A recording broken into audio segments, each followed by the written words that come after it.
Hello everybody and welcome to another episode of Warchief Radio. We are currently on episode 8, and as you can see with the thumbnail and the announcement I made later this week, our guest here today is Ryan Swift. Now Ryan Swift, how are you today?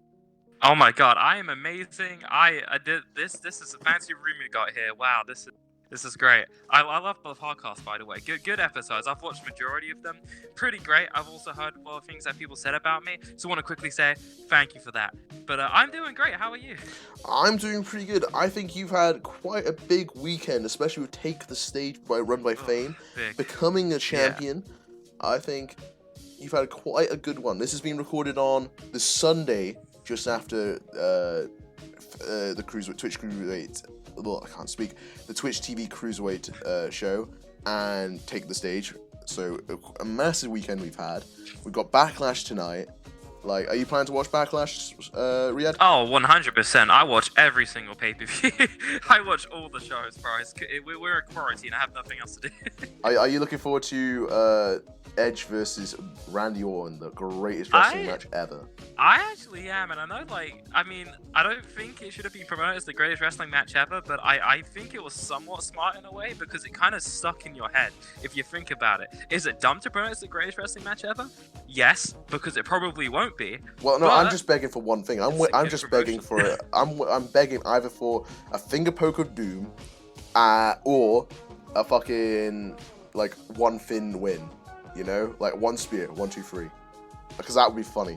Like that would just be like, oh, that would be WWE just trolling us again. I love it when WWE trolls us. This is great. I feel like Randy should win this match, though.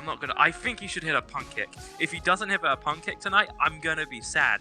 I'm just saying, Randy kind of has to win this match. I feel like this has to lead into a third match at SummerSlam, so I do feel like Randy's going to win this, because if we think about it, Edge hasn't wrestled a proper match in how many years? 9 years? Yeah. It kind of just makes sense, to be honest, and it kind of makes sense to why he won Last Man Standing, because it wasn't pure wrestling, and Randy's been here for 9 years straight, and he hasn't, so I think it only makes sense, and it would be way better for the story, but if I was booking, that's what I would do. End it with a punt kick. Well, I am missing the punt kick. If the curb stomp can come back, I think the punt kick can as well. Oh yeah, I don't think there was any issue with the punt kick anyway. Like, did anyone get injured from it? I don't really know. Vince, he's just thinking to himself, well, if a kid wants to emulate this, and the kids do, imagine a kid punt kicking the head of someone else. That is true, but I've also never seen a kid do a curve stomp at someone, so I don't think that's too much of an issue. I feel like, yeah, kids can be stupid and do those kind of things, but I also think kids are somewhat self-aware to what can be painful. Like kicking somebody in like a punt kick, I don't think my kid would do that. Yeah. If he did, there would be some serious issues. I'm not gonna lie. Well, your kid shouldn't be hitting people anyway, to be honest. I think it's down to parents. It's a fucking show about people hurting each other. I think you should announce it to them. Listen, it's okay to watch this, but don't do it. And I think WWE put in enough. Or if warnings. Anything, you should just show your kids it anyway. If you're really afraid they're gonna do something like that. I honestly think if you're someone who would blame the WWE for your kid doing something, you need to be a better parent, or you're not fit to be a parent, because you can't just blame WWE for people doing wrestling moves. Yeah, their job is to entertain. You already know what the thing is. It's wrestling. It's called World Wrestling Entertainment. It's called wrestling. It's violent, Yeah, I know when I was a kid, I was doing wrestling moves. I used to have a YouTube channel back in the day. Not saying what it is because it's embarrassing, but I was 10 years old. I had the trampoline. I was doing attitude adjustments. I was doing RKOs on people, and I never injured anybody because I didn't do stupid moves. Because I was self-aware, so I feel like I could do that as a kid. Other kids can do that, and parents shouldn't blame their kids for doing the moves that wrestlers do because they let their kids watch wrestling in the first place. So if you're really afraid that's gonna happen, don't let them watch it. It's not that hard, you know what I mean? Or warn them and be like, hey, don't do this, you're gonna be in trouble. You can't just push blame onto them, they're just doing their jobs. That's my problem with it. Yeah, if people are actually doing that. I think it's just a lapse of just it's scapegoats, isn't it? My kids hit someone, what do I do now? And just blame someone else, it's just weird. I think the whole thing about WWE having to ban moves like the pile driver and everything, I understand why they do it.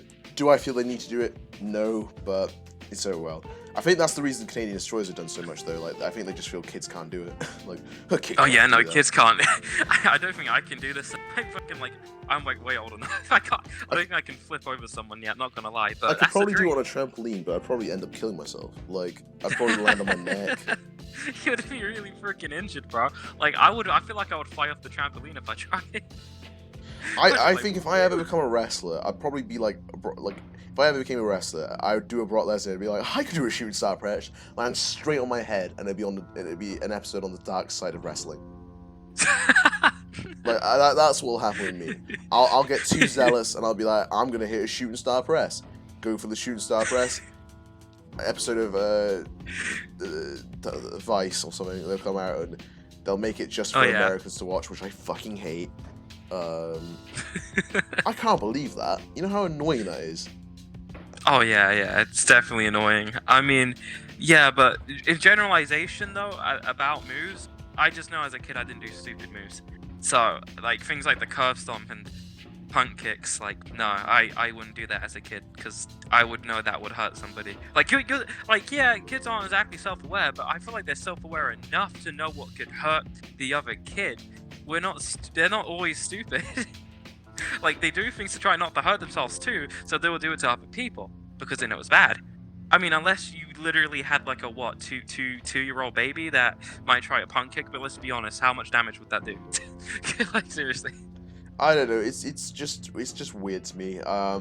If a kid's gonna be aggressive and like that, like, if a kid thinks the product's real and wants to, and like, if the kid thinks the product's real and uses wrestling moves in the first place to try and injure someone, that's the kid's fault, isn't it? Like, like, I think if the kids have the understanding of, oh, this is just fake. This is fun. Not only that, but the WWE has those commercials that I'm pretty sure you'll remember them. I always remember them when I was watching as a kid. And you know what? The music they had in that, for some reason, the music they've had in those "Do Not Try This at Home" commercials scared the ever living hell out of me. I'm not gonna lie. When you heard that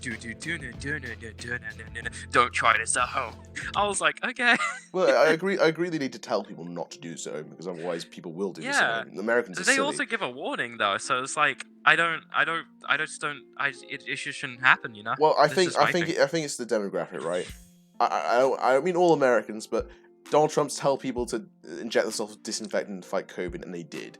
Like, I think there is going to be cases where they need to fully go into it. It's just a bit silly in my opinion. But if it's something I can understand. Like, I can understand the sentiment. I can understand people want, like, hey, listen, this is probably for the best that I do this and not this. You know, I can understand that. I understand it. Like, this person wants to do this instead of this, because they need to tell people what to do. You know, like, they need to tell people, hey, listen, do not do this, because people are idiots.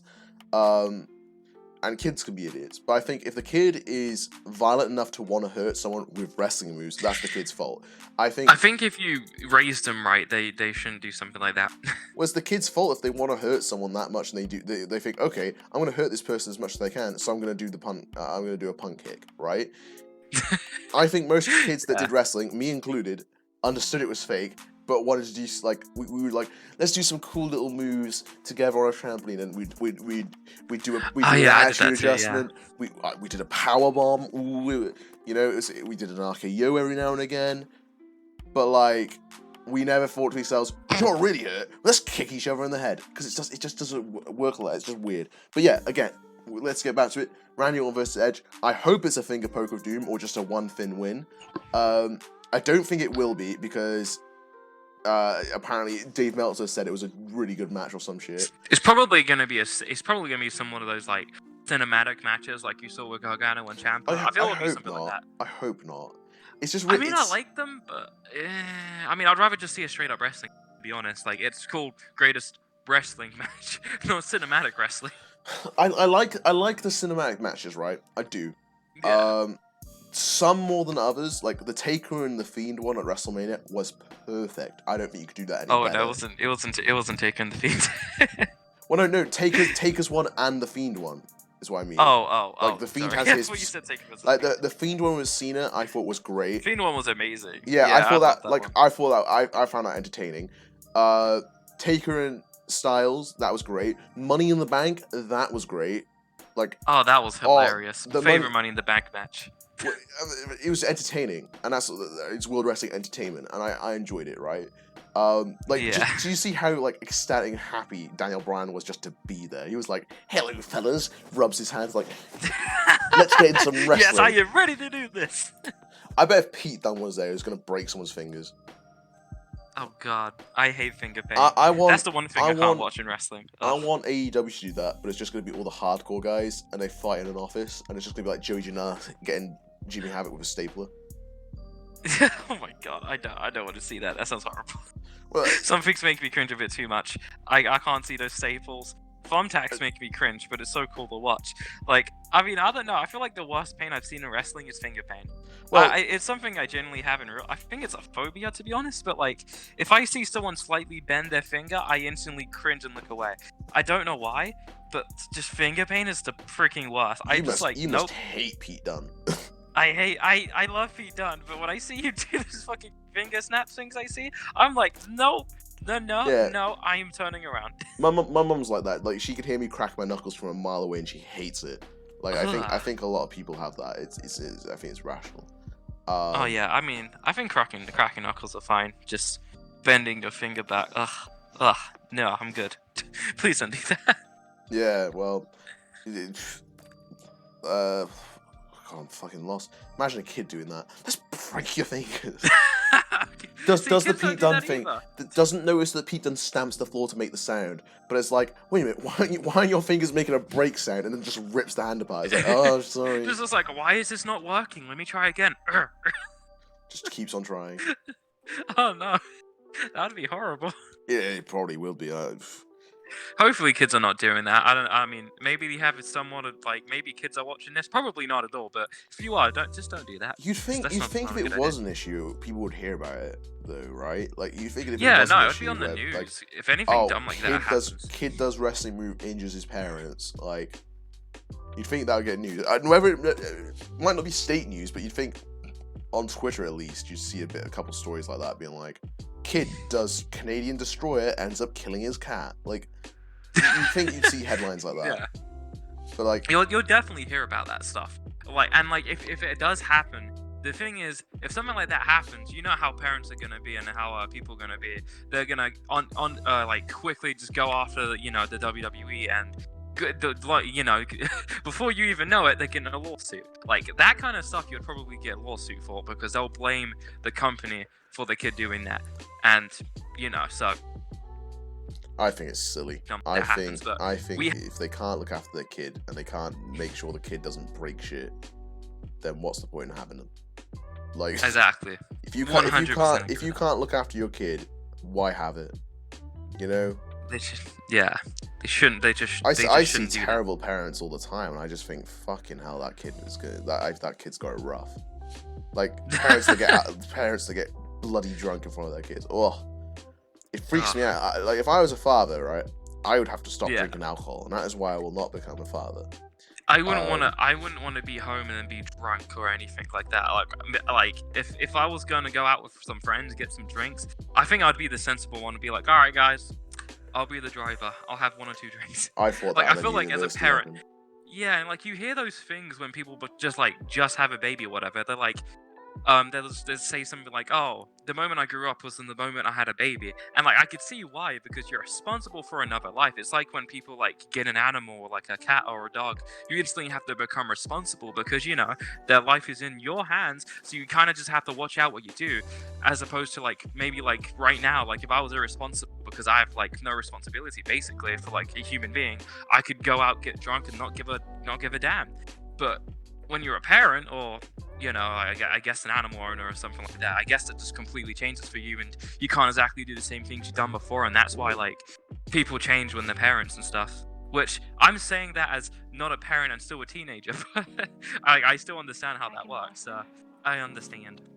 But yeah, it's just weird. I think like if you got a kid and you're worried the kid's gonna kick someone in the face, don't make them watch wrestling. Make them watch fucking Power Rangers. No, that's probably bad. Power Rangers? I don't know if it's any better. Power Rangers is a bit physical. Dora the Explorer. Dora the Explorer, SpongeBob maybe. SpongeBob definitely great show. I love SpongeBob. Or Bill Nye the Science Guy. Make them learn. Make them be smart. Yeah, like show them shows like there was that one show where they taught you stuff on Cartoon Network. Was that I don't remember, but basically, yeah, just give them good shows like that if you're worried about it. Well, I'm not even gonna contemplate. Like, I don't like, you know how people are like, oh, just give your child the tablet and then they'll just find something else to watch on YouTube. Never, not at all. Never. I wouldn't let my kid just browse YouTube. I'm not gonna lie. Well, no, I feel I like just that's the way for them you to know grow up the and fucking watch kid those channels. I fucking hate them. Like, if my kids were watching the Pauls, I would start again. Pauls. Yeah, the Paul brothers. I'd just start again. I'd be like, oh. If my 10-year-old was watching Jake Paul, I'd give up. I'm okay. I'd just be like, right, restart. Control. Which, oh my god, like, no, I'm taking that tablet. But, I mean, I don't know. I'm excited to have a kid one day in my life. Definitely not now or anytime soon. But it sounds like an exciting time, to be honest. So. And then you pick up the kid and you're like, look, kid, that's me right there. The guy who just won the Fame title. It's the USA Championship. It's alright, baby. Your dad's the one who's the Fame United States champion. The United States, yeah. Oh, well, no. So you won your title, which is great. Oh yeah. The match was great because you went in a lot of hard work, I guess, for Sim. Thank you. Disappointed you didn't get into the Rumble. Oh yeah, that did happen. But my line of the night, I don't know who it was. I don't know the names of the commentary team at all. But it was just like, look at this man.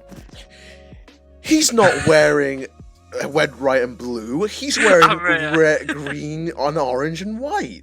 And it was like, huh? That commentary line got me. Yeah. Like, honestly, yeah, the commentators were pretty funny throughout the show. I'm not gonna lie. Like, I remember when he said the thing about my hair. Yeah, and he was just like, "Oh, why is he not wearing the red, white, and blue if he wants to be United States champion?" And then the good commentator guy was just like, "Well, he's just proud of where he came from." I was like, "My guy." But yeah, I mean, the show was unbelievable, honestly. I stayed up till 5:30 to watch the entire thing because I'm British from the UK. As you do. It was a great show, honestly. It took months of production. I know a lot of people worked hard on it, especially the Rumble, because that would have took a long ass time. Yeah. I know it did as well. I think everyone did well. Everyone worked hard to watch the show. And my match, of course, me and Joey. Joey's just one of the. I just want to point this out. Joey is one of the most underrated people in Sim. I just want to give a shout out to that because I've worked with him quite a bit in Sim now. He's very smart. He is very smart with what he does, and like I know at the start of the match, if you guys saw, obviously he cut the promo about do you want the Great Depression, and talked all about the politics stuff, right? He is so smart, honestly, and he's one of the best people I've worked with in Sim, and I've worked with quite a few people. One of the best. Like, working with him on the match was great because he had so many ideas, I had so many ideas, we put it together, and I could trust him to put the match together as well. I can trust him to do spots, I could trust him to be on time, and he always does his matches on time too, which in Sim you're gonna get those people that like don't give in their stuff on time, unfortunately, to like circumstances. But Joey is one of those people that will work hard and will do his best to put everything in their time. So working with him was a pleasure, and of course, I won the title, which it's crazy, honestly, because like I've been in Sim for like I think 2 years now. And like I remember like the way I got into Sim, it was very interesting because of course you guys probably might not have heard of him, but Don Frost, right? Don Frost ran a Sim company. It was called Exodus. It was new. I don't know if you guys remember it, but it was actually a pretty good company.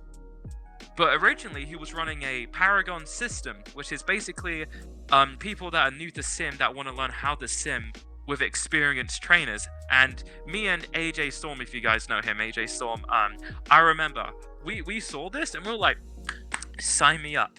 So of course we got signed up, and we actually got a trainer, which was a guy called Christopher T. Rosa, or Rican as some people know him as. If you guys heard of him, he's one of the more popular ones that have done this for years, former CTO guy as well. He trained us to Sim, and it was like, he trained us well. I will say that. He was one of the best trainers I've had. It was like, he trained me. Everett helped us with our backstories as well and stuff.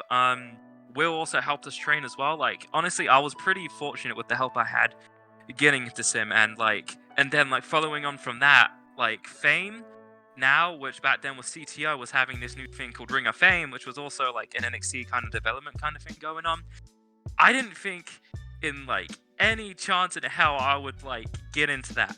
I had one match under my belt that was 5 minutes with AJ Storm on his YouTube channel, bro.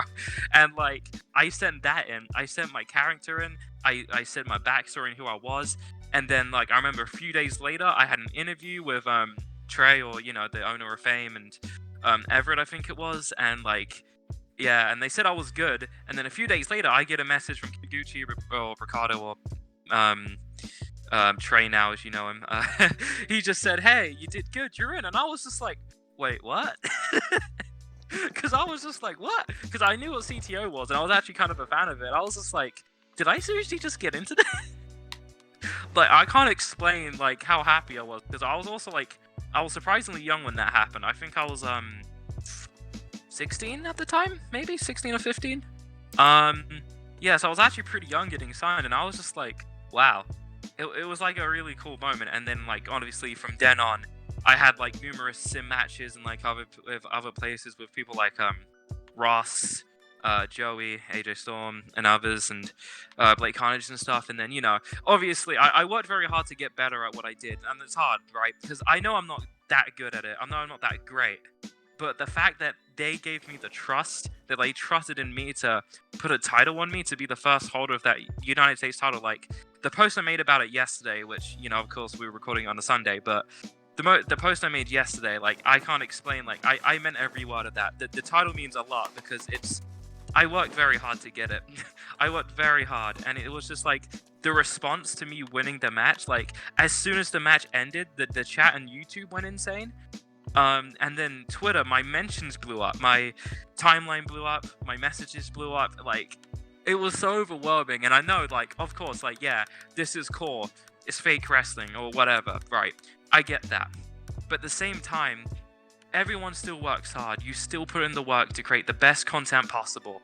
And when that gets recognized, when people actually, like, cheer you, want you to win, they support you, they're happy you won something, like, that's not fake. Is core wrestling fake? Yeah. But the support you get, the cheer you get, the emotions you can actually get out of people from this fake wrestling stuff is what makes this so good. It's what I love about core, honestly. Like, yeah, you get your toxic parts, you get your good parts or whatever, you get, like, the weird part, but there's weird parts in everything, there's bad parts in everything, but there's also a lot of good in this community, and that's, like, the stuff I look for. Like, I don't follow people on Twitter that I think are, like, somewhat toxic, so if I follow you on Twitter, then obviously I think you're a good person, I like you. Like, I stay away from negativity for a reason. You don't see me tweet drama for a reason, because I want to stay out of it. I'm not in core for that. I'm in core for moments like that. And, like, I got so much love yesterday. Like, it meant the world. And just, like, I guess if anybody's listening to this right now and you were one of the people that said something to me, thank you. Honestly, it meant a lot. I wasn't even having a very good day yesterday, I'll be honest. I was not having a very good day at all, but seeing that, the reaction, like, the fact that that can make my day is just insane. I'm just very honored to even, like, hold the title right now. So yeah, basically it was a very cool moment.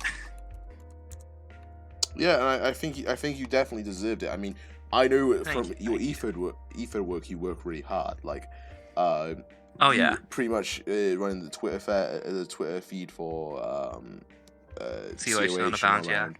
Like, you work hard. Your promos were great. The Swift and Wild stuff's great. Your build up to WrestleCade 7 was great. Like, Thank you. you do great work. You point out as, like, the biggest example, like, where we're all sitting on a hard mic and someone goes, I've been losing so much, I can't do anything with this. You're the first guy they mentioned to say, listen, Ryan Swift lost however many times, and he made something out of it, and people were begging for him to win. You just need to do that. That's really nice. I didn't know that happened. But you're always pointing out as a good example, right? You're always pointing out as a good example, and I think you deserve that because you are a good example, right? Nicest guy around. You stick out of drama. You're never in shit. You're always doing good.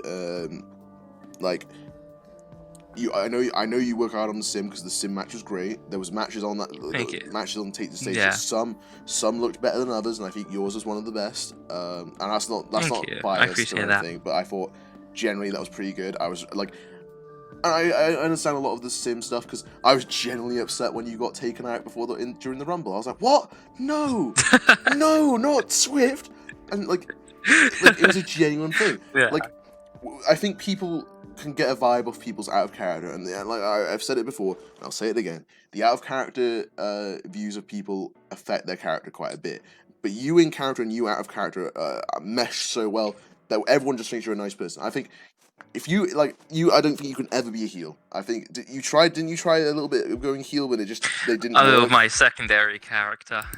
Yeah. I had a secondary character I was heel with, and Lozano. people hated people generally told me they hated Lozano. Like, that's my second character, if you guys didn't know, but I know a lot of people genuinely told me they hated Lozano, and I wasn't sure if it was because they hated the character, or, like, they hated that I was being a heel. So it was just like, I mean, I enjoyed it, but, I mean, I guess you're kind of right with that, yeah, like, I'm not sure if it'd ever, like, work out the way I would want it to work out if I was a heel, which... I mean, like, that actually reminds me of a topic I've heard, like, on the timeline as well quite a bit. I'm not sure if it was recently, but I know it's happened, like, a few times already. Like, the whole argument of, is easier being a face or is easier being a heel? I've done both, okay? And here's my thing. They're both hard. let's be honest, they're both hard, alright? They're both hard and they're both easy. I think exactly. They're easy in some ways and they're harder in others. It's hard to get people to like you. Like, you'll know in real life, it's hard to make people to like you, right? Yeah. But in saying that, it's also sort of easy, you know? Like, I got called the most over face in Honor Band because I came into a Bits in the Bank stream drunk as fuck. I remember seeing that. Oh, like, God, that was funny. Yeah, but like, small things can get over. Like the detectives is such a fucking stupid. Oh yeah, thing. it was really good. So stupid, and I love how it's got so over. Like when you were one of the first people we had on as like for a day, and I thought it was really good. I think it's a bit difficult to get people's attention in like just audio. So now I'm working towards making a visual side of it. But yeah, I think having you on was probably the best thing for us. I mean, people were like, when I said to Boom and stuff, they were like, yeah, what's this segment? Because I think they were just thinking, oh, we're gonna have another stupid shit from these two like goons. And I said, yeah, Ryan Swift's gonna be on all three of them. And they're like, huh? How'd you do this? And it's like, yeah, boy is a detective. It worked really well, and I thought, oh, hell yeah, you know, it worked, and people were happy about it. But yeah, it's just one of those things, you know, like, you work genuinely very well. People know how good you are. People can get behind you and appreciate you. It's just gonna be like a thing, you know. Like, I generally think you're a good person. I think everyone else gets that as well, and I think your positivity is well received by everyone. I think everyone I talk to, they know you and they can know you're a positive person. Your stuff in COH, hard work, it goes well. You got the stuff going on in Sim. I know you work hard on that, and it's going well. So I'm glad shit's working out for you, you know? Thank you. I appreciate that, and like, you know, obviously I've also heard that on like previous podcasts too, because I've watched a few of them. I've heard like I've heard Zach and I've heard like Dave like talk about that too, and I was just like, because I was just watching and not really expecting anything, and then I just hear my name got dropped, and I was just like, oh, guys. Well, I mean, like, yeah, it was really nice of them. Yeah, you work hard, you're gonna get that sort of respect. I think, like, people respect you, and I think it's, albeit like you could be surprised by it and be like, oh, that's surprising, like, because I don't know.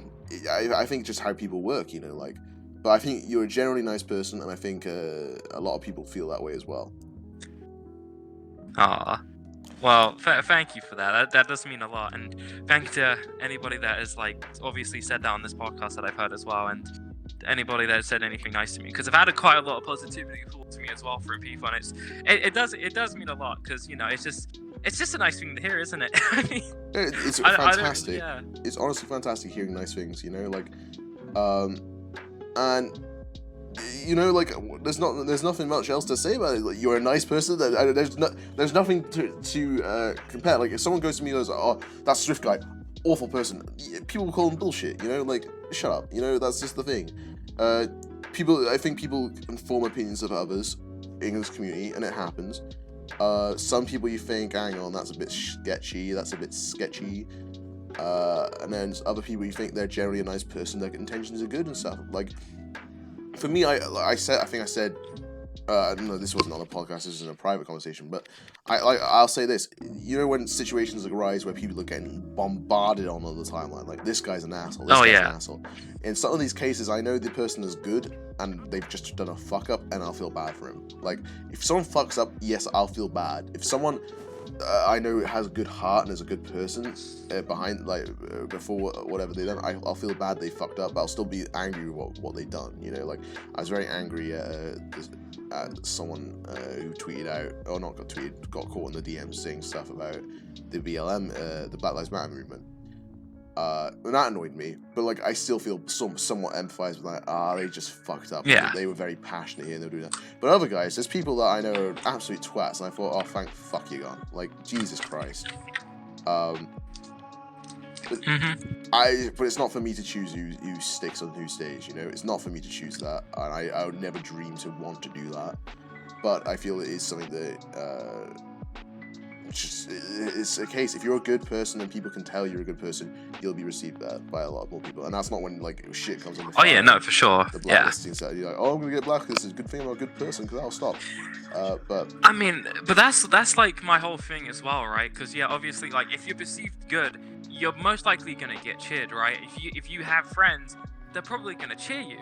But here's my thing when it comes to heels and faces, obviously, right? Even in real wrestling, it's not about exactly doing your job right and being a good heel or being a good face.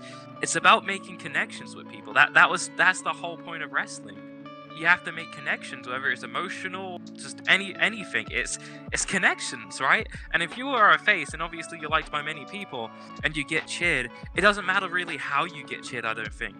It's if you make the connection, if you make people generally, like, whether they like you or not, want to cheer you, like, especially like in core, which I do think it's harder to get cheered in core, obviously, because it's just a harder thing to do.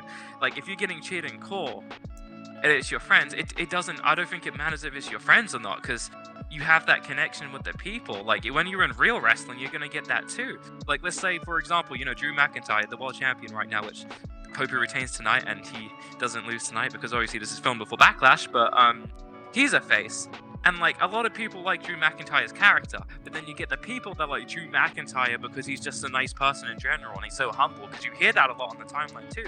You're like, wow, Drew's so humble, I love him as the champion. Like, if he was doing his job bad, like, let's say if he wasn't exactly the best face in the show right now, maybe he'll still get cheered, but he's still getting cheered. That's the point. You know what I mean? I don't think it matters how it happened. If you're getting cheered, if you're getting booed, it just matters about the reaction. If you're coming out in like a core show and you're not getting any reaction, there's a problem, because you haven't made any connections. So whether it's your friends or not, if you get people to react to you on the show, that's what matters. So when people say, oh, it's my friends, it's your friends cheering, you're not even a good face. BS. That is BS, because you made them want to cheer for you. That is the point of this. You're supposed to make that connection with people. So when it comes to being a good face or a good heel, which one's harder? They're both hard, because you know what? They're both about reaction. I think they're the same as each other, okay? It's really hard to be a face and it's really hard to be a heel. So guys, stop arguing, okay? Stop arguing. It's hard to do either or. So stop arguing. There's bigger things going on. One thing I'll have an issue with that is when you say if they're cheering you because you're your friends, then you're like, there could be someone who's an absolute dog shit face. Their promos are terrible, but if they're still getting cheered by their friends, do you think that's right? Like, I agree with the sentiment that reaction, like, that face and heels are based on reaction, but I feel if you're doing a terrible job at like putting people over or doing any of this, that, and other, but the only reason you're getting cheered is because, hey, that's my friend that's looking really cool out there. I think that's then a problem. I think that's then a problem for a lot of people, I think if they're your friends, they'll tell you like what you can improve on. Not an offensive way or nothing, but like they'll tell you what you can improve on. But if you're still getting cheered, then you're getting cheered for a reason.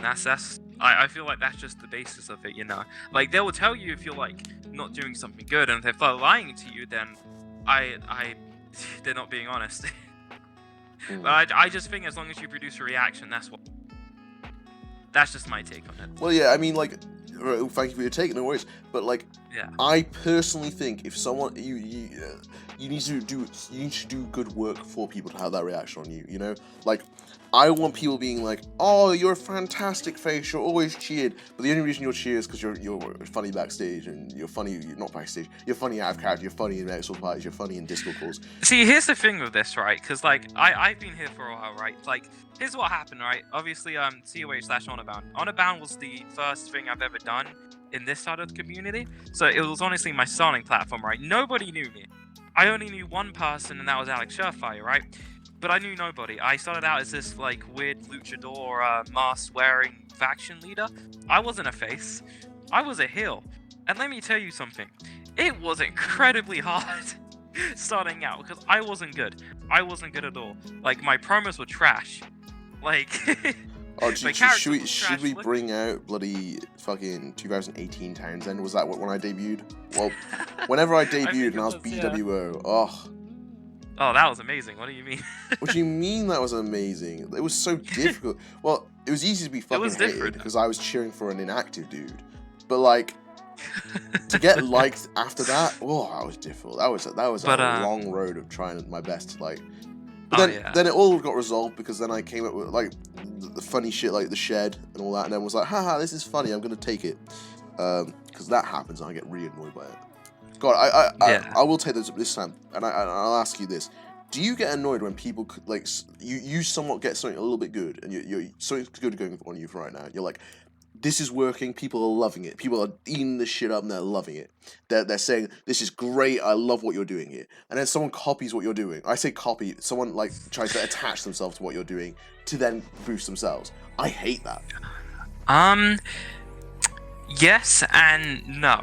And I say I like when people do that, because at the same time, if somebody's like trying to do somewhat of what I did, then it kind of like makes me feel good at the same time, because it's like, wow, they took inspiration from it.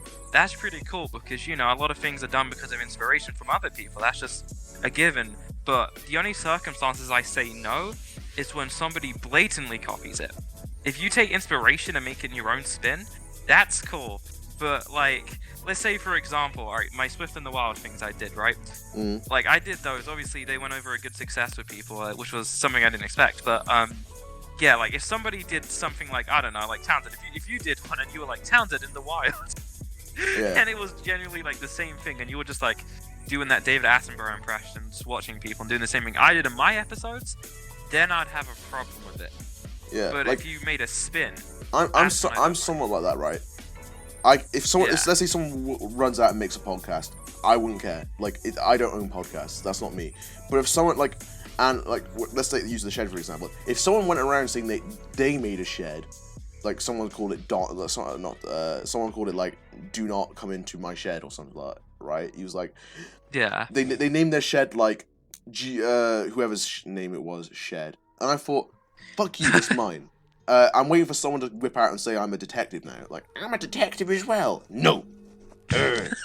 Like, get a comedy character. That's great. Get a comedy character around a profession. You're slowly annoying me, but oh well, I don't mind. You know, like, that's not. I don't own that idea, but we all know subjectively that is sort of what I'm doing. But like, I'll get annoyed by that, and I think you're right to be annoyed by like your own shit. Like, I was like, oh, this is okay.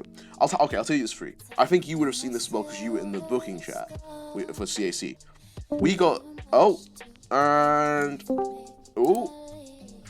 much have you heard? I'm sorry, I don't know what happened. Discord really just took a dump. I couldn't hear nothing. So could you read that, please? Right, we'll read you. We won't cut to an intermission with the detectives because God no crude will have my head for it. Back to what I was saying was, if someone, let's say, so what was the last thing you heard of me? To be honest, I don't even remember. It generally just cut out before you said anything. Right. I was just like, oh, what's going on? My viewpoint is, if someone let's say with the podcast, if someone did a podcast, no, I wouldn't care. Podcasts are not my thing, right? They're not something that's patented. Like, oh, no one can do a podcast other than Townsend. I wouldn't care. Like, I've had DMs from people being like, yo, this person's thinking about doing a podcast. Look, they're coming for your shit. And I'm like, I don't fucking care. I enjoy what I'm doing here. I'm talking with my friends, and people are listening to it, and I feel that's great. But if someone came for something a little bit more like focused, like let's say for the Shed, for example, and someone started naming it, so it was Townsend Shed in Discords. If someone named it like this person's Shed, not Townsend's, then I'd be a bit annoyed because that's directly me, right? That's directly my shit, and you were just saying that as well. Yeah. Detectives, for me, you can have a comedy gimmick based around a profession, but if you started doing I'm the private investigator, then I'd be like, that's just, you're doing what I'm doing. And I think time as well, I'm not going to get annoyed if, like, in a year's time someone's doing a detective gimmick. I wouldn't care, right? Because I would have done the detective gimmick and it was over, right? And I was happy and done. But I'm talking about when it's prime and heat and, like, everyone's loving it. Then I'll get annoyed. No. I think it's just, like, me being there, like, I don't know, taking some sort of ownership over my own ideas. Like, I know you were in CAC, and with that shit, right? And you were in the booking chat, and a certain company, which we will not name because I don't want to fucking throw people under the bus. We were doing Coalition, which was the big heel stable. Now we don't own that, but our big heel stable were hackers, and we hacked shit a bit. Yeah, we hacked a little stuff, and it was like, ooh, they're hacking shit. Ooh. Then someone else did a big heel stable, or oh shit, our Twitter's been hacked, and then we're just like, we just did that. Like, not even a week later. I remember seeing that, yeah. Yeah, we just did that. Like, we weren't taking responsibility of we own heel stables, because that's not our shit. Well, we were like, they just hacked the shows, like, a week later. Excuse us, that's our shit. But now I don't really care. Back when CAC was going on, there was a lot of, like, we need to focus on making this the best shit as possible.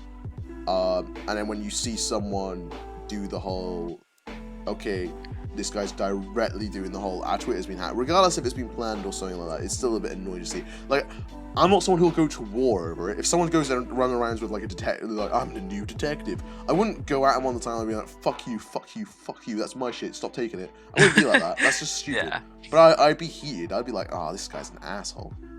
Man's taking my shit. Like, I say my shit, it's pretty much Crude's shit.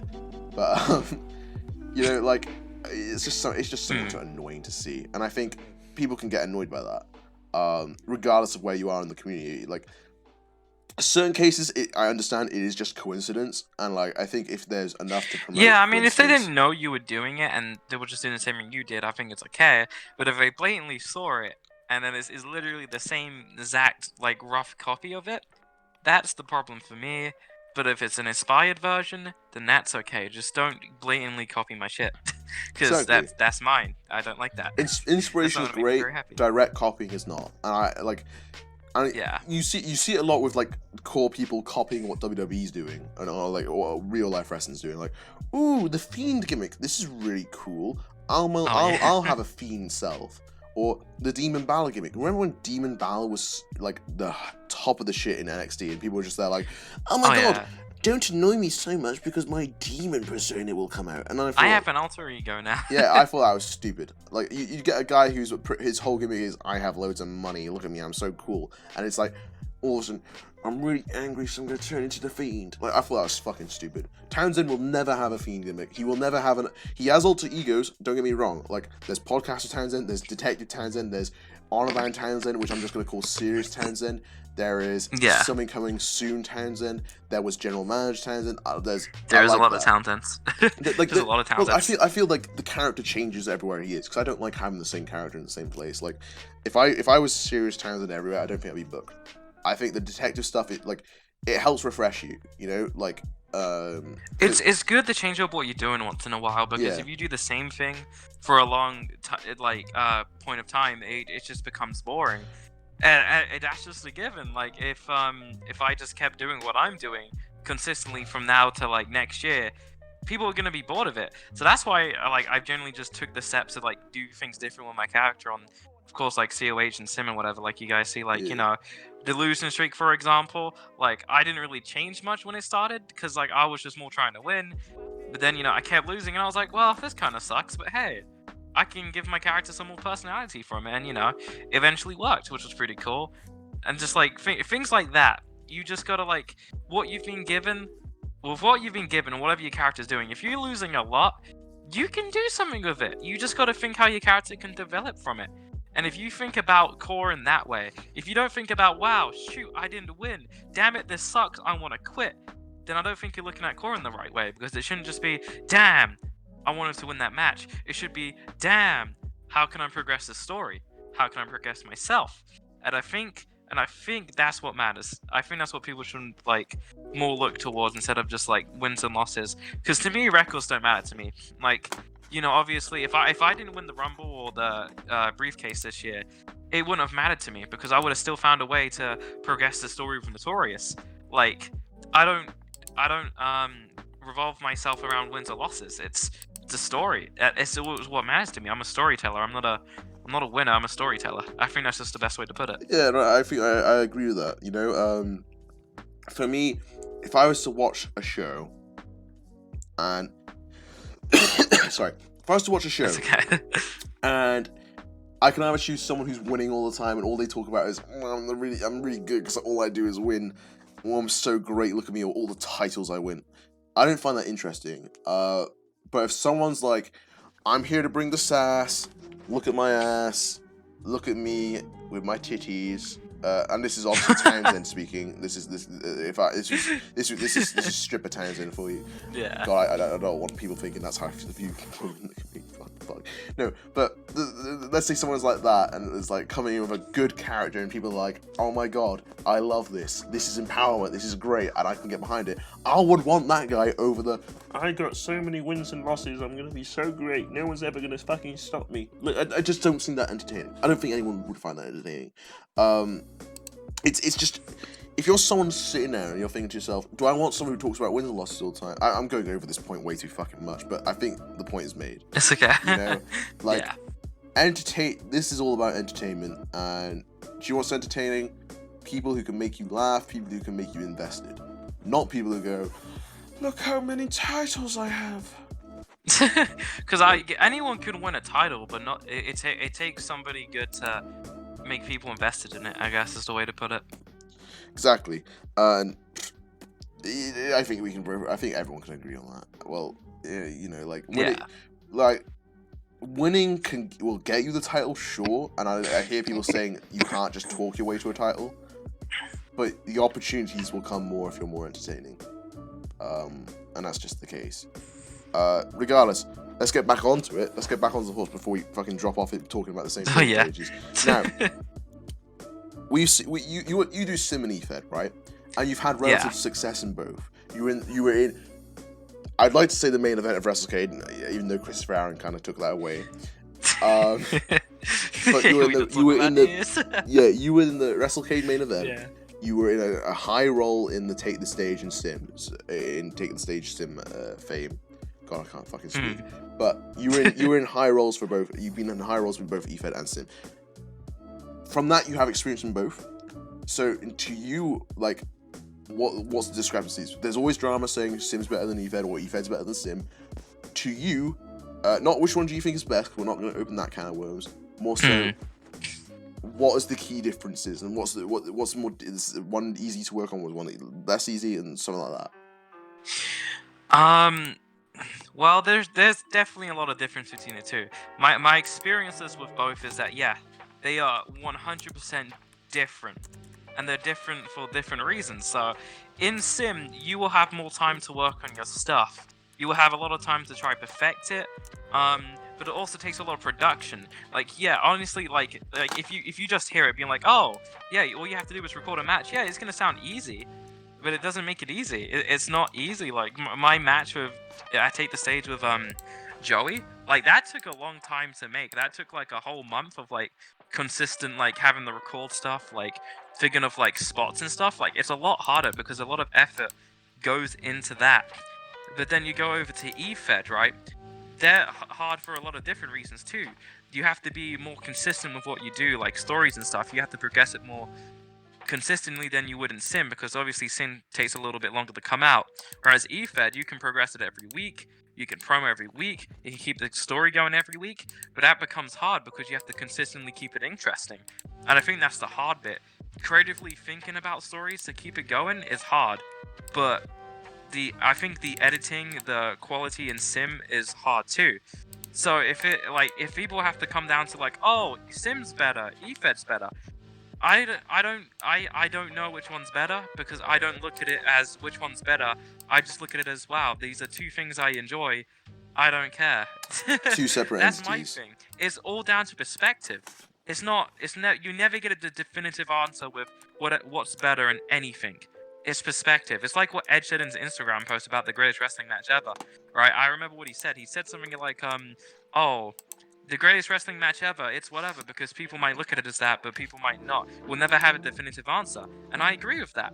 Because people can look at Efed, if they're on the Efed side, and be like, oh, Efed's better than Sim. Suck out. And then Simmers could do the same. But there's not a definitive answer. It's opinion. It's perspective.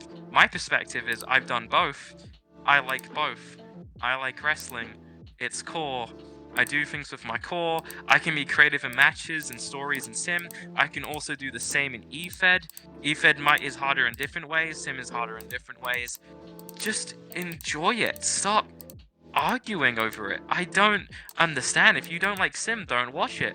Don't talk about it. But if you don't like Sim, don't just go and bash it for no reason. Like I've heard people do that before, and I'm not into it, because it's something people like and they enjoy. There's no reason to be like, wow, you do Sim, suck out, you suck. Or, if Simmers were like, oh, you do Efed, wow, what an Efed nerd. Like, don't put people down for it, and don't group people together, like being like, oh, like the stereotype in Simmers. I know that people think there are a lot of egotistical ones, and yeah, there's obviously egotistical ones, but there's also egotistical people in Efed, right? But some Efeders might be like, oh, Sim, they're just all egotistical. No, they're not. There are good people there. There are good people in Sim. There are good people in Efed. That's the worst thing to do. Don't group people together and call them one thing, because that's never the case. Everybody is different. Yeah. And I hate when people do that. I hate it, because I've seen it so much, and I hate it. Stop groupalizing everybody. Everyone's an individual. Just stop. And stop arguing over this stupid Sim Efed argument, which you're never gonna have an answer for. And there's a reason this has consistently went on with people, right? Because you can't get an answer for it. You know why? Because it's perspective, it's opinion, and it's stupid, because you're not gonna get an answer. It's not a fact, it's not a statement, it's an opinion. I touched on this last, I don't know if it was last episode or the Dave Henderson episode, but yeah. I think they argue because it's a superiority complex, where it's a case of, if Efed's worse than Sim and I'm a Simmer, that means I'm better than every Efed guy. Or if Efed's better than Sim, that means I'm better than every Sim guy. That's the way people see it. And I think that's why there's so much fucking bullshit when it comes to it. I want to dabble in Sim, but I feel personally, and this is all down to perspective, when I looked at the Take the Stage chat compared to the Twitch TV Cruiserweight chat, I saw the Efed chat was a lot more friendly. No, like, there wasn't this match is shit, this angle's terrible. And I thought if I was to do Sim, especially on a big stage like that, and people were telling me my shit was bad, I would feel bad. Like, and that's another thing I want to touch on too, actually. It happened at Take the Stage too. There was like these certain group of people that came in and criticized everything. And like, I saw it a lot, especially in the hardcore match between Mike Watts and Marcus Starr, and in Liam Mercer and Tone's match.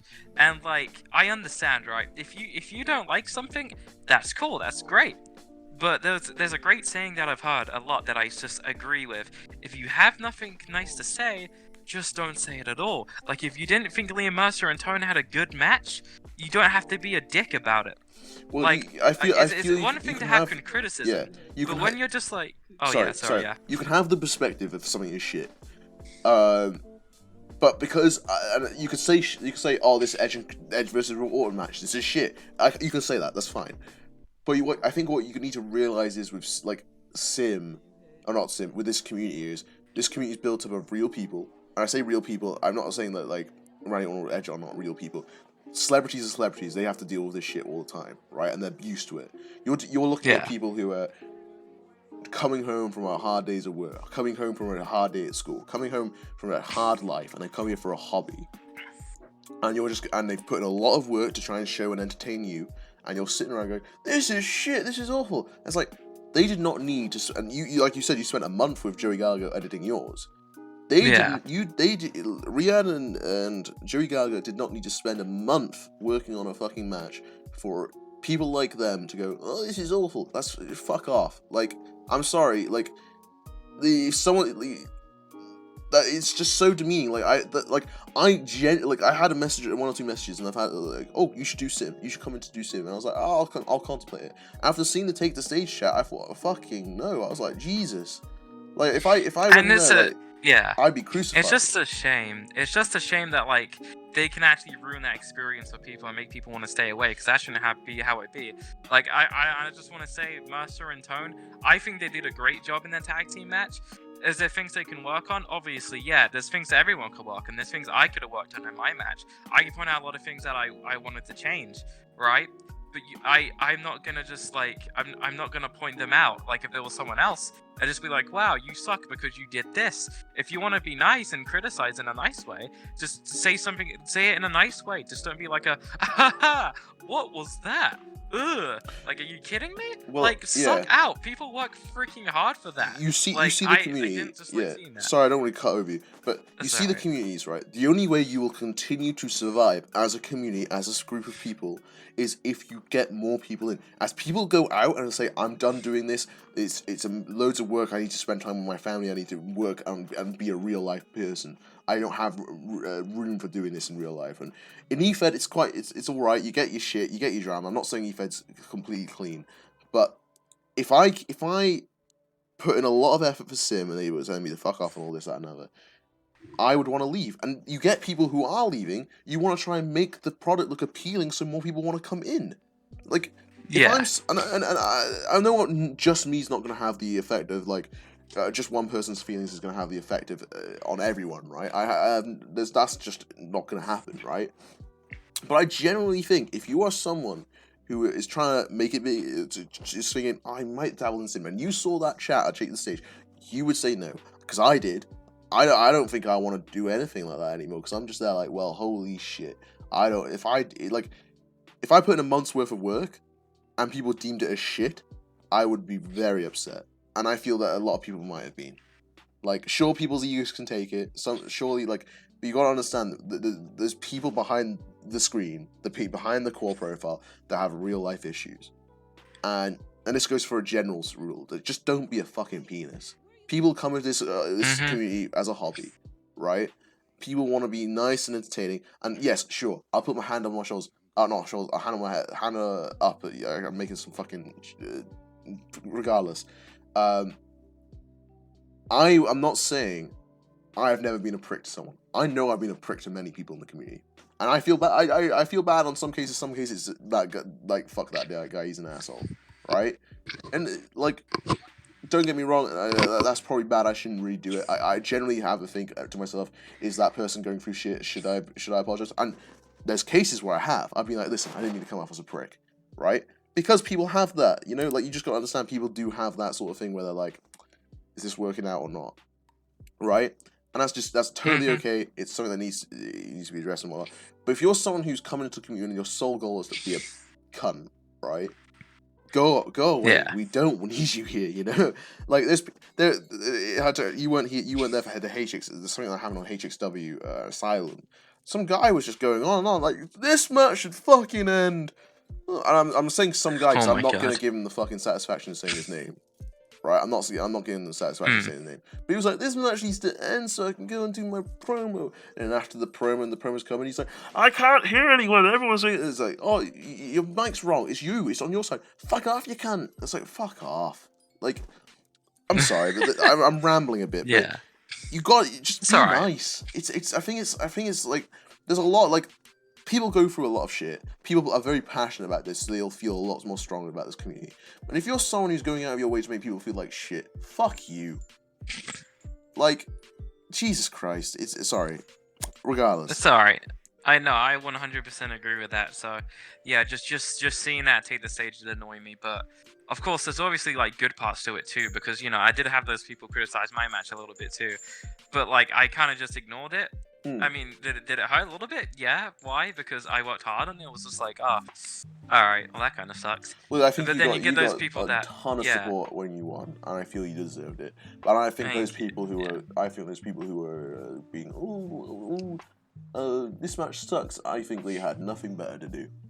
You could sit down and enjoy something. I don't even know. Yeah, and they were like making those like they're obviously like from the PS4 side to do like PS4 Sim or whatever the hell, because like they were also saying stuff like, "Oh wow, is this what Xbox is doing?" And I'm like, "Are you really groupalizing people on different fucking consoles?" Xbox is head and shoulders better than PS4. I'm sorry, and I know that's gonna come off as bias, but I've talked to people on the PS4 side. There's some guy from my uni in the wrestling society there who does this shit on the PS4 side, and it just seems so fucking dull. Like, there's one or two good companies like there is in Xbox, but I feel our community is a lot more stronger, a lot more supportive, and a lot more people enjoy it. I'll quote this, according to someone from PS4, I don't know if it was Jordan Brooks or my friend from uni, the PS4 side is legit. You come in, do your work, you go home. For us, we come in, we're friends, we're happy, we love each other, we're all happy, and we're supporting one another, except for those certain cunts. But we're all here together to try and make our like we're just friends together. Like there's friend groups, and that like I think a lot of people rely on it, right? And, yeah. I don't know. That's just my view on PS4 versus Xbox One thing. My thing about PS4 and Xbox One is kind of the same thing how I feel about Sim and Efed. I mean, literally, like, here's the difference though. They're kind of just the same thing. Let's be honest. It's a gaming console with the same games. So when it comes to like Sim, Xbox versus PS4, it's the dumbest thing I've ever heard in my life. Because what the hell is the difference about 2K19 on a PS4 opposed to 2K19 on an Xbox, right? It's just different people doing the same thing. There's people worse on PS4 than there are on Xbox. There's people better on Xbox than there are on PS4, and vice versa. It's the same thing. It's perspective. You're not gonna find a definitive answer. Like, I can say people from PS4 that I like Lance Frisco. I enjoy his matches. People on Xbox, Bomber. I like Bomber's matches and stuff like that. Like, there's people that are good on both sides. Stop arguing it. It's not a contest. Why does the core community have to be a contest a lot of the time? And that's what it feels like. It feels like oh, we're better than you kind of thing. And it's like, why is there gang wars going on, bro? We're all wrestling fans at the end of the day. We're pretending to be a character, and it's fun. Why do we have to make it a contest? It's not like Liverpool versus Chelsea from English football, or like, I don't know, the Patriots versus the Eagles in American football. We're doing the same thing. We're on the same team. We're not on teams. Stop it. We're not on teams, guys. Like, stop. If you're doing that, we're not on a team. Like, we're not different teams. I mean, sorry. We're on the same team. We're doing the same thing. Stop putting each other down for no reason. You don't need to do that. If you don't like something, don't be a cock about it. You don't have to not saying anything at all. Just don't be a cock about it. That's when it becomes an issue to me. Like, I just don't like that. But yeah, I don't want to keep rambling on about it, I guess. Yeah, well, let's lighten up the tone. Otherwise, we're just gonna make it seem like we're salty over it or some shit. I can't wait for people like they'll read it and be like, "Oh, you're really annoying." It's like, fuck, Jesus. Sorry. Can't wait. Can't be passionate about something because it shows you care too much. Anyway, regardless, let's go on to the next topic, which is, well, we talked about social media and drama, basically. Let's talk about you and your accomplishments, right? So, let's talk about the losing streak and how that's become such a good example for a load of people. Like, it's used and on around. I've heard that the saying of, you may be losing now, but look at what Ryan Swift did. He made the losses work for him. You know? Yeah. So the thing about the losing streak, right? Obviously it wasn't meant to happen. I mean, I think that's just obvious because it's Efed. It wasn't meant to happen at all. And I remember, right? So before the losing streak even started, the last victory I got was that big match against Tone at Winter Slam, right? You know, the infamous one where I beat him and he couldn't challenge for the world title for a year. So I was set to be pushed because I won that match, so it let me go to Endgame. for a world title chamber match, right? And obviously, I don't know what happened to my character or what I did, but I just started losing. It went from 1 match to 2 match to 3 match, and before I knew it, I went down on overall. And I lost another 3, and I went down to 84. I lost another 3, and I was 79. And it just kept going. And did it suck? Yeah, I mean, it kind of sucked, obviously, because, you know, he wants to lose. Obviously, you're not going to be like, haha, I lost. Fun. But I'm not one of those people that's just like, oh, damn it, I'm going to throw my controller out of the wall. Oh, there's definite cases where I'm like, fuck yes, I lost. Yeah, in some cases it's good to lose, and you shouldn't be salty about it. But what should we call it? Yeah. So when it came to the losing streak, when it comes to me like losing and stuff, right? I just thought about how my character would react to it. I didn't think about, wow, I want to win. Did I want to win? Yeah. I mean, I changed my reset quite a few times. I didn't really work, but I started to make like cutscenes and like video packages and stuff to like show like realism in my character, to show emotion.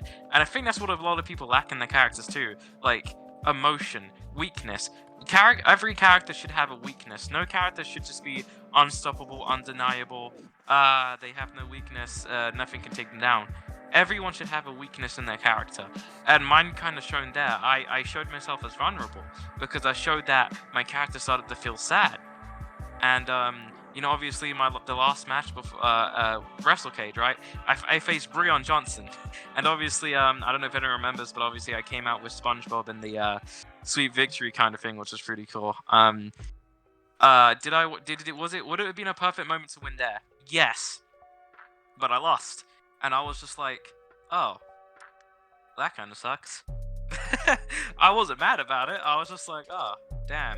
And it wasn't even like it was a good match. I'll be honest, it was not a good match. Like, Breon's great, but he squashed me. He squashed the hell out of me at WrestleCade. And after that, it for a lot of people that would be in that situation, they'd be like, damn, what do I do? I'm lost. I might just leave. I might take a break. Yada, yada, yada. I didn't want to do that. I immediately thought after that match, I was like, what would my character do? What can I do? Who can be involved after this, right? And that's when, obviously, I had a feud with, well, as known as Redacted now. I had a feud with Redacted, because me and Redacted had a thing back in Honor Bound where we feuded as well. He used to be my tag team partner, whatever, and we had that whole history where I slayed him, and that's where Phoenix Slayer came from. And I got rid of him from Unbound. So that history came over, and I thought, wow, so I'm losing. My character wouldn't be happy, he would be sad, he'd feel like he failed everyone. Would he want to keep going? Maybe he questioned himself. So that's why I did the cutscene being like, oh, Swift, I'm losing my smile, I'm not sure if I could do this anymore. And obviously, Redacted wanted to get his revenge or whatever, would have just been like, ha ha ha, you're so pathetic. Look at you now, you wanted to get rid of me back in Unbound? I'm standing taller than you. And that's where that story came from. That's what I wanted to do with it. I wanted to push someone else as well as push my whole story. Uh-oh. And obviously from then on, people wanted to see me win a lot because I started losing and I showed a realness in my character. And eventually I did win, and the reaction was pretty insane. And it's kind of just how it came to be, really, with that whole losing streak thing. So it went over pretty well. But I think at the end of the day, if I have to summarize that whole experience and give everyone a piece of advice for anyone going on a losing streak, don't think about how you can win. Think about how you can develop. Think about what's next. Think about what you can do. If you think like that when you're in core, I can guarantee you're gonna get in a lot of places. So, and you know, obviously, I mean, if I was ended up listening, meeting Event WrestleCade this year, so it worked out well. if I was someone here right now listening to this podcast, I'd take that advice because that means a lot. People can listen and they can understand because Ria's been around this. He's done this before. Like, you know, listen to him. You know, just listen to him. But yeah, I mean, like, I think that's great advice for someone new, like wanting to come in. It's like, listen, don't look at the loss as a loss and how you need to fix your moveset or some shit. Look at it as, how can I improve now? And I think that's probably the best advice people can listen to. I think it's important. I don't know if I do that too much, but I know that when I choke, I make a big song as of like, that was supposed to be my moment, but it'll come eventually. Yeah. I'm kind of, it's kind of become a meme now. Townsend's just the ultimate choke artist. It's crazy. I understand that. I mean, I choked at WrestleCade and that sucked. You will get your time. You will get your time. You. Don't worry about it. See, and that's why you got to think too, Townsend. Well, You'll get your. Everyone will get that time. My time's like when worlds collide. When I beat Daniel Lyons. Yeah, beat that ass. Beat Daniel Lyons right now. When worlds collide. I'm so excited for that match. When you won that Rumble in the Jungle. I say the one. To me, there was one moment that stood up, and that was because it was me, and the bias of all it was me. Oh, the Lions and when me and Lions had that face off. Oh my god! You know how great that sounds. Like the owner of the company is so like behind you. He's like, right, we'll book a match months in advance by hinting at it at the Rumble in the Jungle, and it's been just talked about since. And I thought, how fucking perfect. Like, I'm sorry, I like to think I've done a lot in Honor Bound. One of the first people in Honor Bound to have an Honor Bound match on WrestleCade without a title, which I think is pretty big. Because I don't think that's never happened before. It's always been a title on it. And I think that's big that we got a rivalry match from Honor Bound on the main show. You know, I thought that was amazing. I don't know. Oh yeah. Being booked against the owner from being in Honor Bound months in advance, I thought it was a big move. It's a big move for me. You know, I'm thinking, holy shit. Like, Battle of Japan, it's not worked my way. There's a Town Hall segment coming on Tuesday. People watching this will know what happened on it if they've watched. I do not know what's happened yet. Crossing fingers, it works out for me. Just a little bit of a cross of the fingers. But who knows? It's a case now. It's just like, make sure it's working in happy days. I think. I'm sure it'll work out well. I'm sure. Just have some faith in it. You got it. You got it, bro. Yeah. When they say have faith in the product, have faith in the product because it is. There's always if you can't have faith in what you're doing, then you shouldn't do it. Exactly. Exactly, man. You know how to say shit better than me. It's amazing. Now, thank you.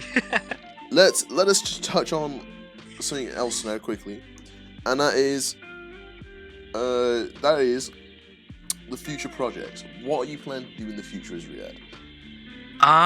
You're currently in management for Triumph. Yeah. You're currently, I don't know if you're producing an event. I think it's someone else. I'm probably thinking of someone else. Yeah, me and AJ Storm, Center Stage. That's it. Yeah. So, talk about your futures.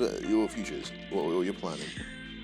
Well, there's obviously quite a few things I want to do in the future. Done quite a few things here, but obviously, just as we said, the sim event, me and AJ Storm are producing at Center Stage.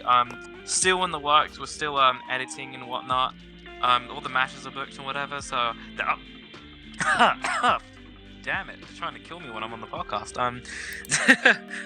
Yeah, so that should be coming out. Hopefully, maybe sometime this summer.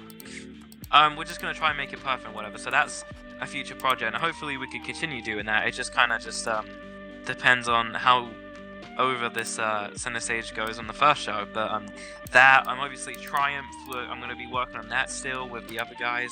Obviously Tone, Mercer, and Nate. Which, by the way, Nate, I don't know if you're watching or out there. Thank you so much for the hard work you do, because Nate is the absolute saint of Triumph. Without him, we probably would have died. He's the one that does all the production and stuff and streams the show, and it helps us tremendously because all of us are busy with our own things, and Nate wanted to chip in and help us with that. So Nate, thank you. You are a saint. And just basically COH. Obviously, I want to eventually hold the world title. That's something I want to do, and I want to continue to work stories with people and push other people to do better. Because, I'm having my times and stuff, but I also want for other people to have their time. I just want people to do the best they can do. In Sim, I want to continue to hold the United States title and try to maybe get into more Sim places or whatever and get myself more out there. And just have a good time. I want to do some good things in core, and there's also things like allied character I want to do. Obviously, I'm a big wrestling fan. That's the reason I'm here. I want to get into wrestling. I'm still working on the gym out of character and whatever the hell, getting myself in the shape. I'm kind of just waiting until COVID's over to get into a wrestling school because I just need to save the money basically. So that is everything going on with future projects for me. So we're going to be looking forward to Ryan Swift main event in WrestleMania sometime soon. One day, maybe. One day. I'll be interested to hear that. I want to hear more about that. So you're going to be training to be an actual wrestler. Yeah, I want to train to be a wrestler. It's just one of those it's a dream kind of thing, obviously. I mean, I've dreamt about it for a long time. As a kid, obviously, it's one of those, like, I think every wrestling fan has deja that. vu. Yeah, one of those deja vu things, but, like, I really want to. It's just one of those things where it's just, like, I don't know. I don't see myself doing anything else. I don't think I can just see myself, like, I don't know, even if I was, like, a sports analyst or something, just me being happy.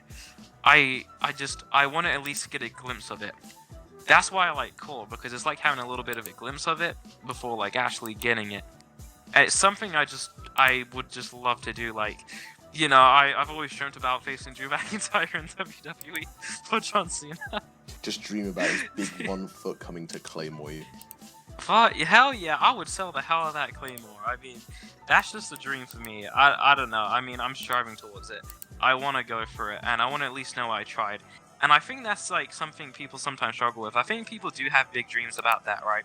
But I feel like not enough people actually try to get it. I feel like they tried to get it, but I don't think they actually do take the steps. Because if you think about it, the steps are not that hard to take. It's just taking them that's the hard part, you know? And it's like you need to take those steps to do it. Like I know people have dreams. You gotta push towards those dreams because the dreams don't come to you. You go to them. Exactly. Go grab it. Grab the hell out of it. God damn, yank it from the stars. Okay, you can't expect it to come to you. Just don't sit down if you want to do something with your life. Okay, just go get it. Some life advice there from Riyadh Swift. Riyadh. Hell yeah. Hell yeah. Well, I mean, the future projects are you're working towards being an actual wrestler, which is interesting. And the center stage sim show. In Efed, you're going to be working towards being world champion, which is what everyone's working towards. I mean, I'm interested to see it. I can't wait to see more from you. Now, Riyadh, thank you. What to you is your dream opponents in Efed, Sim, any of it? You said Drew McIntyre and John Cena for real life. What is it now for Sim and Efed? That's a hard question because, I mean, Efed-wise, I faced a lot of people that I already did want to face.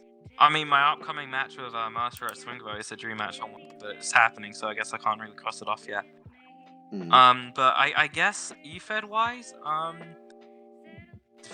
that's actually a hard question.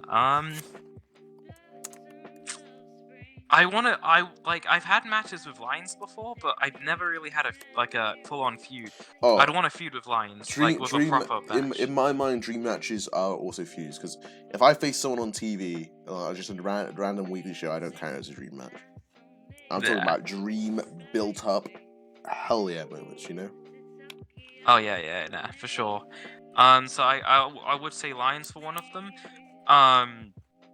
And then there's obviously like a few people in Honor Bound that I've seen that I'm like, that would be cool to have a match with. Well, QC already left Honor Bound, but QC would be a cool one to have. I like QC. And then I've never, you know what's weird? Like in my whole time in Core, right? Swift has never done anything with Enigma, and I don't know why. Enigma is one of those people that I really like, and like I can imagine so many story ideas. Enigma, like I know how I used to book his character back in Redacted's place, and like I loved Enigma. I would really love to face Enigma in something. That's something I want to do. That and then one more person, which would be I think that shoot, this is hard. This is a question. I think I might go ahead and say Psycho G. I'm gonna say Psycho G. Why? It's an interesting one, but the reason I want to face Psycho G is because obviously people were considering the Heart of Honor bound like right now. I was the Heart of Honor bound back in the day. I feel like it would be quite a cool little retrospective kind of thing going on here, and I feel like a match would be good. I think sometime in the future I'd like to feud with G. So those are my third dream matches that I have right now. Sim-wise, there is a big list I haven't got around. I want to face Aaron Bomber because Bomber is great.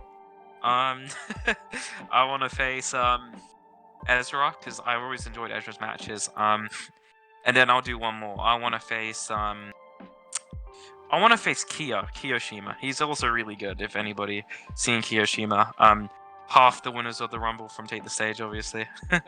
So those are the dream matches.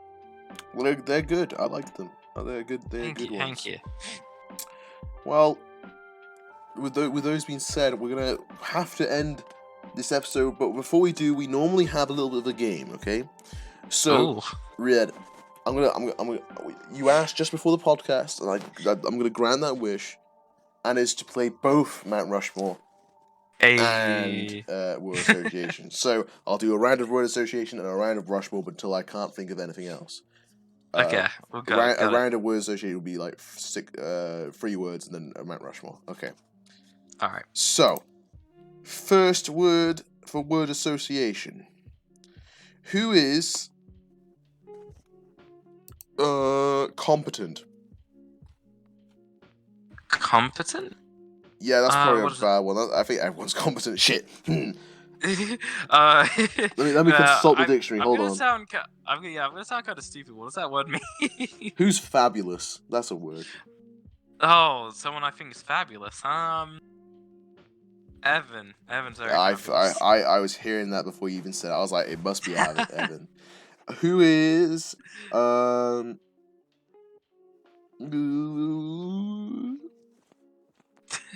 God, I should have got these words written down before we even done this. I can see you. Who is motivated? Well, I'm prepared. Yeah. Motivated? Right. I would say Boom, Michael Boom. He is a very motivated person that I've seen. And by the way, Boom, I don't know if he's listening or anybody that watches HXW. I'm very, very proud to see how far it has came. Because I have peeked in the streams a few times, and I remember he didn't really get many viewers at the start, and to see him get the crazy numbers he does now, I'm very proud of him, because he always kept at it. He works hard in Honor-bound too, so Boom gets a shout out there. Motivated person. Hell yeah. Who is positive? Positive? Shoot.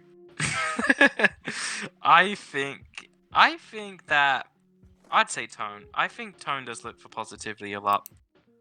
Oh, he does.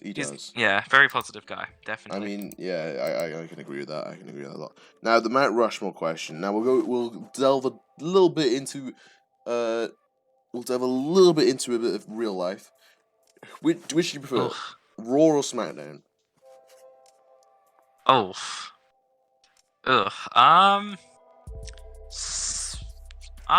Shoot. I'm gonna say SmackDown. Oh, I think SmackDown's been better right now. Well, okay. What's your Mount Rushmore of people who've contributed to SmackDown? That could be people who have been on-screen TV characters, or people who made the show, or people who generally made it good to watch. I think The Rock, because he kind of created the name a little bit. Definitely The Rock has to be on there, because, you know, he did the Leave the SmackDown thing. So The Rock, Edge, I think is a crucial figure on SmackDowns. Edge, definitely.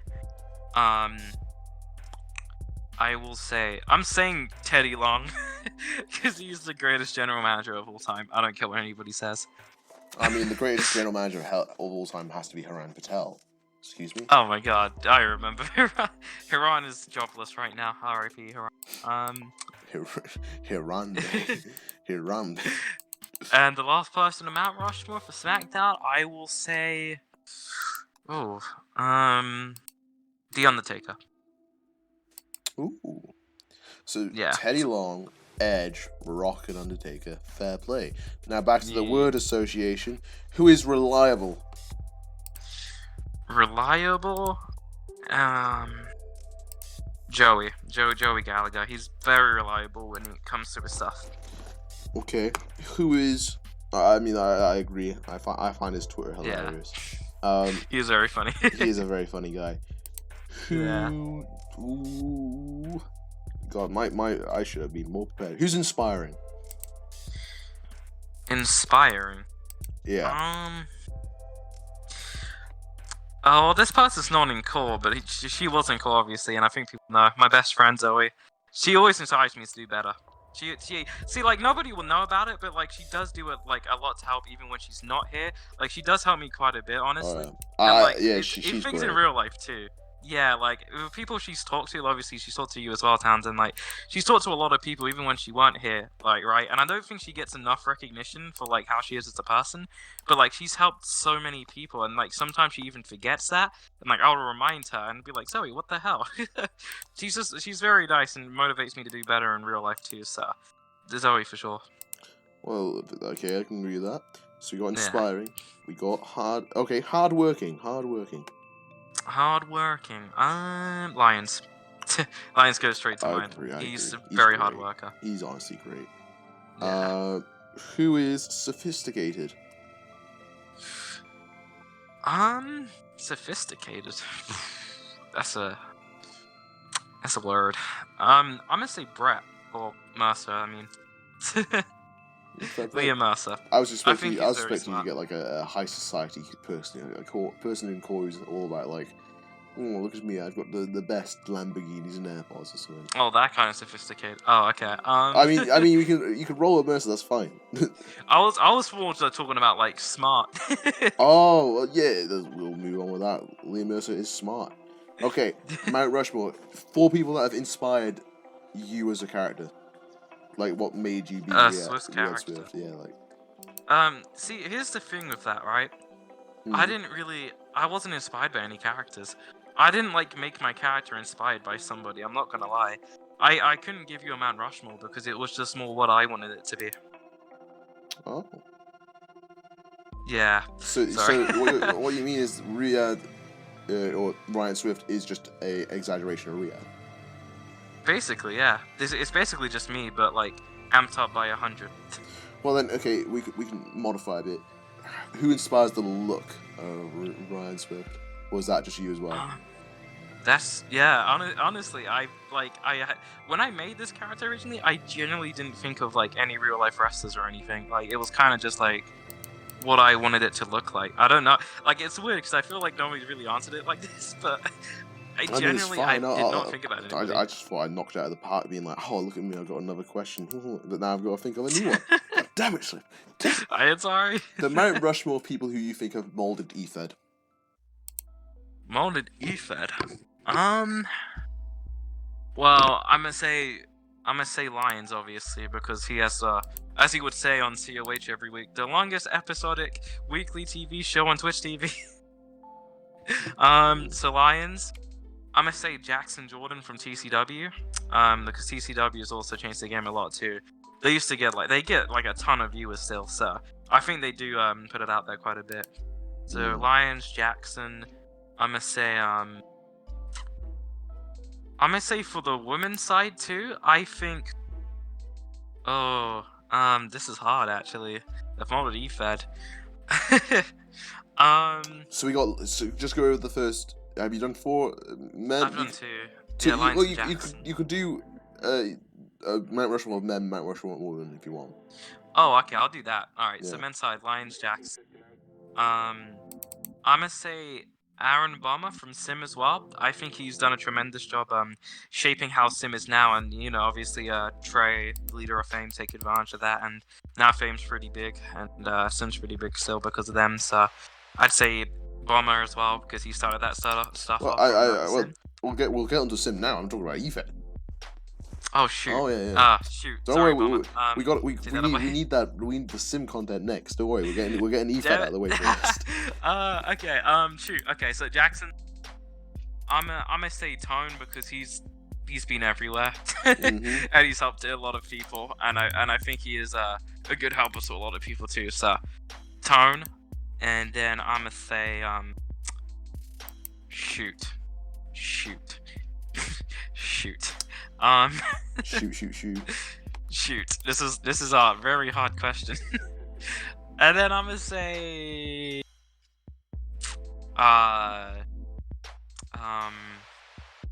Well, why are you saying, I will preference this. If he does not say your name, do not be angry.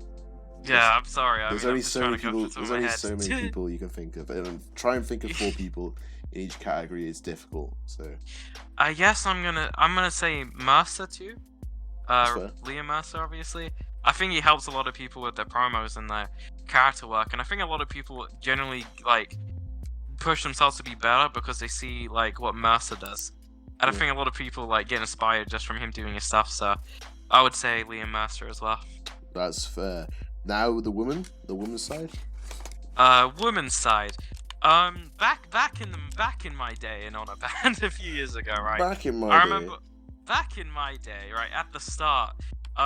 Women weren't there when I was there from the start, but women were just getting introduced, and there were these eventually like a few months in, there were these 4 specific women that I think changed the game completely for women's wrestling in Efed, and I think it started with Zoe Zombie.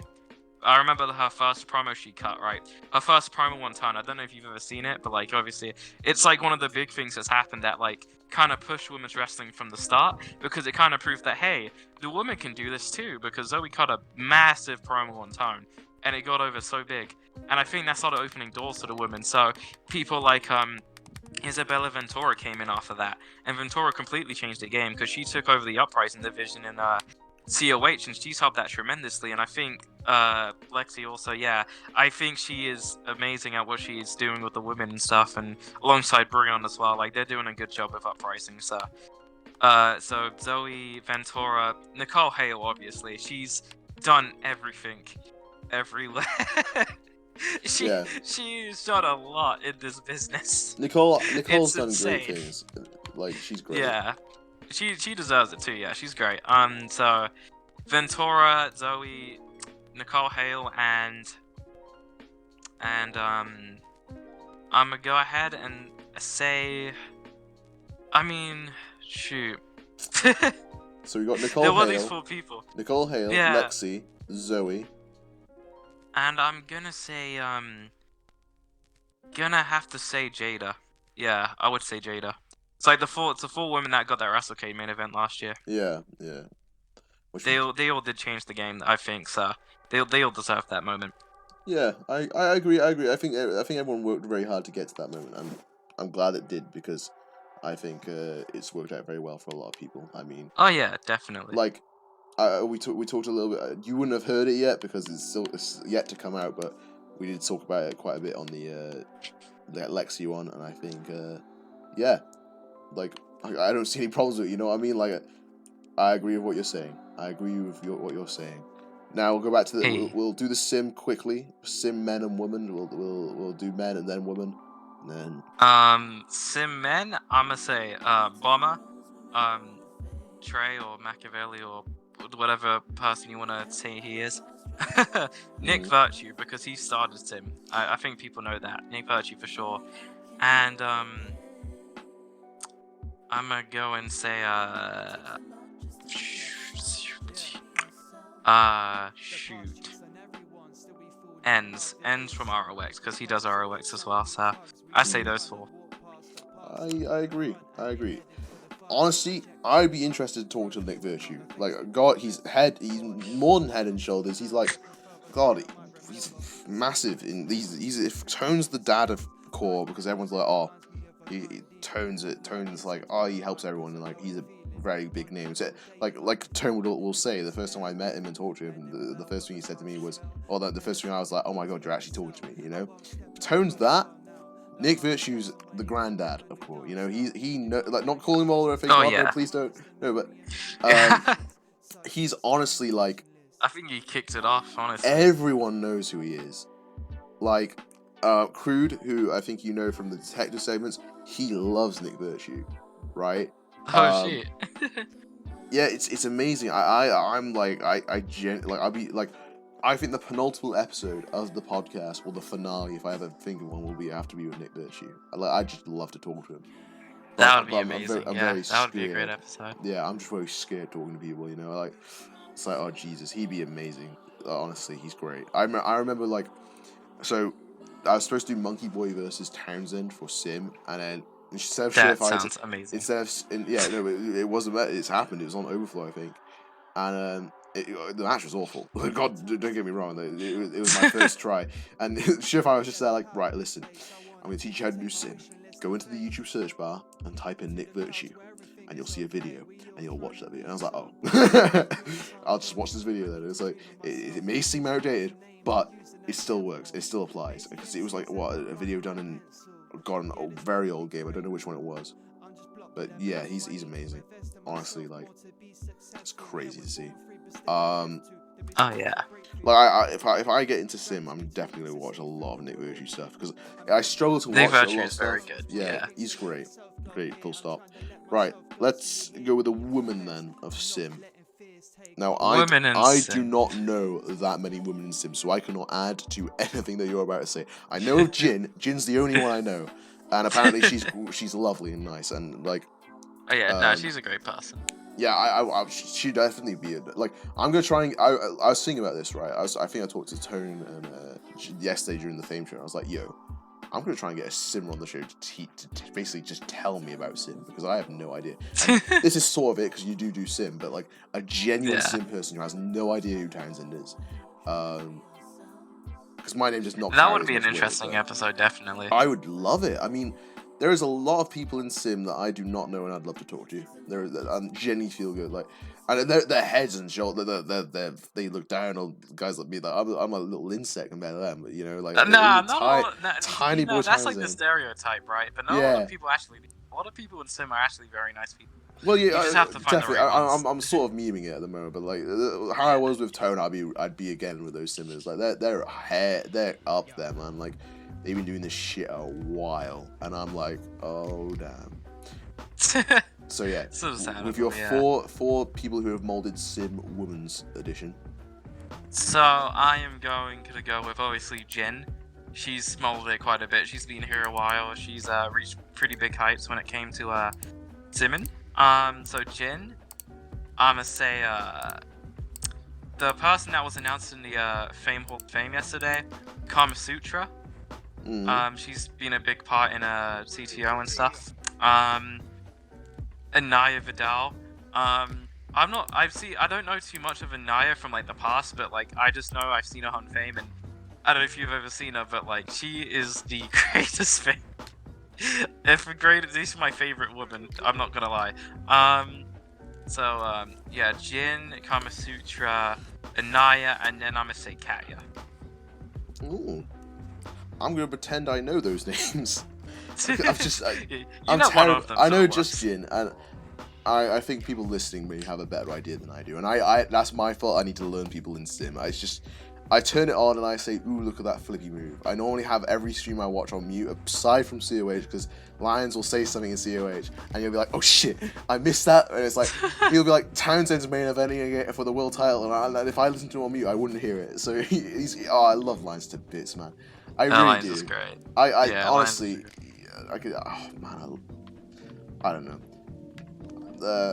He's great. Yeah. Yeah, I normally listen to most Efed shows on mute because I just like I don't know if it's I don't know, but I normally listen to it on mute and just dot back and forth from watching, you know. Boom I will listen to though. Boom I will listen to because he goes, holy fucking Jesus. Yeah, Boom gets so hyped. Like I know he has a face cam thing on now. I sometimes peep in the show for a little bit. I just see him jumping and I'm like, damn, look at you. Did you see his face reaction to when the detective episode aired? Oh no, I didn't know he had his face on it. Bro, oh my god, he cut from the detective screen just staring, and he was speechless, and it was beautiful. I was like, oh. This sounds like a beautiful moment in HXW It was, history. and his face got memed again by the Lord and Mighty Townsend, the King of Memes. I will change that to myself. The King of Memes, because I am. Oh yeah. Memes I make shit, yeah, memes I make the fucking, man. God, people are gonna think I'm a braggy prick if I go around saying that I own that. Like, I made him dab, though. I made him dab. His face, he owns that. But I've caused it to make two like oh shit moments, like oh for fuck's sake, and the whole dabbing Boom. Oh, brilliant! I love Boom to bits. He's great. Like, No, Boom's great. I think a lot of people you just need to get to know, and then you'll say, oh, they're great. But and I think that's one for Boom, because I never really talked to Boom before this, so it's kind of nice just having him there. No, Boom is great. Yeah, like a lot of people you'd be surprised are like really nice. Like I feel bad for people that generally like get outviewed as bad sometimes, because sometimes I wouldn't even say they're that bad. Like sometimes people are actually nice people when you talk to them. They just get a bad view because of something. And like people can change. I'm a strong believer in people can change. You just need to give them a chance to change. Like if you're in a situation now, like a bad situation, or like you're hated by the community right now or whatever the hell, and like let's say you disappeared or something, right? Yeah, like what? Just work and like look at what happened and don't be so defensive about it. I mean, if you're getting outed for something, you did something wrong. I mean, people just don't do it for no reason. You just gotta get past it. Like it's happened with me before. Like people call me one of the nicest people, but I've also had my issues too. Like there was a point where I was actually fired from COH because of some drama that happened, and eventually I got past it. I got better, and like I'm in a pretty good position now. It just goes to show, you can be in any position in life in general, but you can always pull yourself out as much as you can dig yourself in it. Yeah. So that's my thing on it. What you've said today is all valuable. And I feel if you're someone listening on this podcast right now, listen to what this man is saying. He's done it all. And when he says, like, you've been through it all. I'm gonna have to start preferencing these with a load of episodes. Like a lot of people who've come on has done it, been there, done that. So if you're someone new and you're just getting there in core, you're figuring stuff out. Listen to these guys because they know they've done it. And God, I sound like my mum when I'm like this, but it's like listen to your nan. She's done this, been there, done that. But they have, they have been there and done that. It is as simple as like I don't know. I'm waffling there a bit. Right. No, it's fair, yeah. Oh, Nan Townsend makes the best brownies, by the way. Oh god, I would love to taste a brownie. I love brownies. Oh god. This lockdown's been awful. I've not had a brownie from my gran in ages. Oh, that sounds horrible. It sounds. If I had a gran that made good brownies, I'd be over there every day. Bro, you should come over here, man. I'll tell you this, right? We should, all the non-blacklisted British people should all meet up together, man. God, I would love to do something like that. Do you know what I heard? Well, it was said last episode. Bill Dern, Lyons, Lexi, and Tone all met. Like, how'd you meet Bill Dern? Like, honestly, they met Bill Dern? In real life, they met Bill Dern. If you meet Bill Dern, that's on my bucket list. Like, that's on everyone's bucket list, whether you know it or not. See, this is what I hate. Like, a lot of good friends too don't even live in the UK, and it kind of sucks. It's just, why don't you live over here? Don't worry. We'll have a meetup when you're older, because if I go around as a 19-year-old, you're 16 there, right? Nah, bro, I'm 18 in a month. Oh, that's fine then. We can do the meetup sooner than later. I still thought you were 16. Nah, bro, I'm older than that. Well, okay. Yeah, I can't meet crew, because if a 19-year-old meets a 16-year-old, it's a bit weird. So yeah, but 19 and 18, that's fine. That's fine. I think that's pretty decent, to be honest. Bro, we should do that. Meet in Birmingham one day. Oh my god. Actually, yes. No, Birmingham. I'm not that fucking. You should just come to my university town. That's great. Just travel the country. I don't want to travel the country. I don't travel enough. The come biggest to my place I ever town. went was You France. can sleep on my sofa for a bit. Oh yes, that sounds like comfortable. Yeah, I'm scared. I'm scared of big places, man. Honestly, like I'll be sitting there. Right? Like I cannot imagine going out in like Birmingham or London. That's so scary. Like, bro, it is pretty scary. You know how many to be streets honest. there are that I'll get mugged on? Like, and when I'm drunk, See, I'm an idiot. I talk to everyone when I'm stereotype. drunk. I mean, I think that's a stereotype though. Like you hear the whole like, oh, don't go to London or Manchester or Birmingham, you're gonna get stabbed, LOL. But like, I've been out to London a few times. Like it's not that bad. It just happens sometimes. Like anything happens. I get stabbed just sometimes. just sometimes. But like bad stuff happens all the time. It's not like it's gonna happen all the time. Like it's just not a thing. So like you just kind of just gotta go YOLO sometimes. You live once. don't live in fear. Well, like that was my whole premise of my story. We definitely need a Townsend Riyadh meetup. I don't even know who else is in between. Don't know AJ Storm is. If you know AJ Storm, yeah. I think you do. I don't know. Yeah. And whoever else is British that I don't really remember right now. Dave's British. I just remember Dave. Hell yeah, we're gonna have a massive. Yeah, meetup. look at Dave. Oh, that would be sick. Bro, I'll drive because I think I'm the only one out of all of us that can drive. I will drive eventually whenever I can get my driver's license again. I don't think Dave drives. I don't think he does. I mean, maybe he does. Maybe he has his license. It wouldn't surprise me if Adam drives. I think Adam sounds like someone. Oh no, Adam doesn't drive. He doesn't. I'm the only one who could drive. Hell yeah. Yeah, you're the only one. I can't drive yet. My driving stuff stopped like a year ago. Yeah, I'm a rural boy though. I need a car. Like the nearest yeah. town's 6 miles away, and I'm not walking there just to get a bag of chips. Like, nah.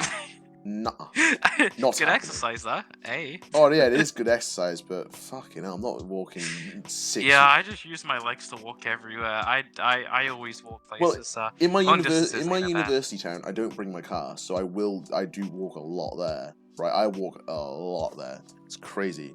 But at home, I drive pretty much everywhere. Like, there is no point walking.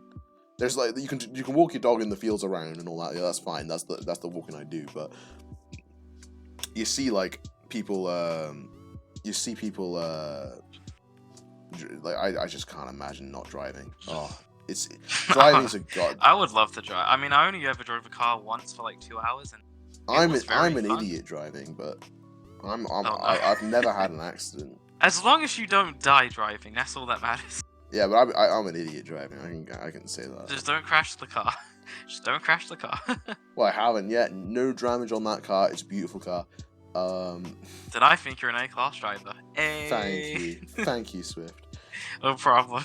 But yeah, no, I need to figure out how to get to the States because I want to meet Bill Dern as well. That's like a dream of mine too. I want to go to America. Like, I want to go to America, I want to go Hawaii, I want to go Brazil, and Thailand. It's quite a few. Mostly America, though. I want to go to America and give my best friend Zach Sanchez a big hug. Your best friend Zach Sanchez? Yeah, I bet. No, I'd love to meet with Zach, though. Honestly, no, Ollie's also British. We can definitely meet Ollie. Well, I don't know right now, but oh my god. Yeah. Let's go on a camping trip and just sleep in Ollie's like back garden. I always wanted to sleep in Windsor's back garden. It's probably a big back garden, honestly. It's just he probably keeps all his books there. Shout out Windsor. He's a very nice. Windsor's amazing. I'm waiting till he's a bit more available because I understand he's going through something out of character at the moment. But once he's a bit more available, you bet your ass I'll be like, Windsor, you better get on this goddamn podcast right now. He's he's on the list. I finally found you. Now I can really interview as a detective. Hell, the detective segment was great. Real life detective. The detective. That was. I loved it. with Windsor, man. But yeah, generally, can't believe the American side of the community. I say the American side of the community meet each other so much. It annoys me. I know. And the fact Bill didn't tell me about that, like, so I don't want to leak everything that was said. I think it was on podcast though.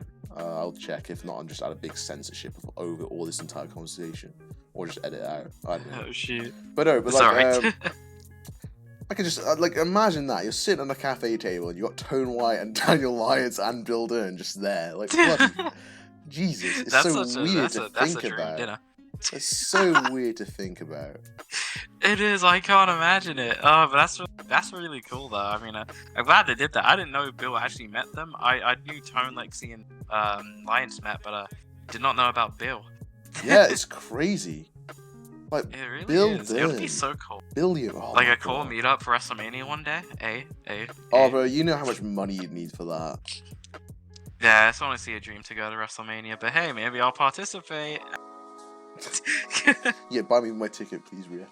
Yeah, you know me. I was that one guy that you had on my podcast. Yeah. I mean, if I succeed, I'll get you a ticket. Hell yeah. I owe you one debit. Hell yeah. No, it would be really cool. It would be. It would be. Yeah. I'm genuinely interested. Like, I don't know. Everyone's got different economic situations, but just imagine like them coming over, like the Americans coming over here for an NXT UK takeover. Like, I wish they had another UK or a wrestling pay-per-view over here because they haven't had that since the UK takeover like a few years ago. Yeah, they I don't know why they haven't done pay-per-views in the UK. They should do a WrestleMania in the UK. That's like, Well, not a WrestleMania. Not a WrestleMania. WrestleMania's the... We got Wembley though. Yeah, but really, nah. I think it would be sick. I think they should. Our if they done crowds are so here, much better than... I say so much better. Our crowds are very passionate. Right, I want like maybe a backlash here or something. You know, like stomping grounds maybe. just anything. Anything would be cool. Like the world champion's SummerSlam. a British person. Like, come on. Like, yeah, Drew has to bring it home, bro. Come on. If Drew has the title, we gotta go to the UK. Unfortunately, he won it at a pretty bad time with coronavirus, but... Yeah, I feel bad for him about that, man. I feel bad for him, like... I do. Like, the crowd would have went insane at WrestleMania. Yeah. But unfortunately, there were no fans at WrestleMania. I hope they reverted back to a one-night show. God, 2 nights worth of WrestleMania was just a lot. Two nights were great, but it didn't feel like WrestleMania when they did that, honestly. No, it did not. But it was a good idea. But yeah, I'll say that. Yeah. Bill Durham, we'll find a way to be on your front doorstep and we'll be like, hey, Bill. No. I'm gonna be like, hey, Bill. Hey, Bill. It's me and Ryan Swift.